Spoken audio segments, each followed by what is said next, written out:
ஆட்டுத்தலை. அந்த பாட்டி சொன்னாங்கல்ல, ஆட்டுத்தலை வாங்கி சாப்பிடுங்க தம்பி.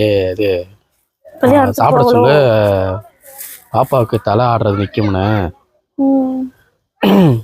அதான் இன்னைக்கு வாங்கி வந்தாச்சு. ஆனால் உனக்கு வைக்க தெரியுமான்றதான் எனக்கு ரொம்ப டவுட்டாக இருந்துச்சு. அப்படி உனக்கு எது சந்தேகமா இருந்தா பக்கத்துல இருக்க அந்த பாட்டிகிட்ட கேட்டுக்க. சரியா? சாப்பிட்டாதான் தலை நிற்கும் சொன்னாங்க. அதை குடுக்கு ஆடுதே.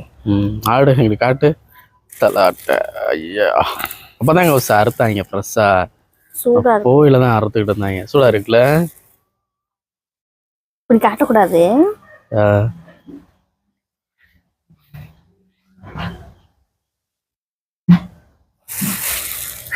சரி கவுசு, பார்த்து பக்கம்.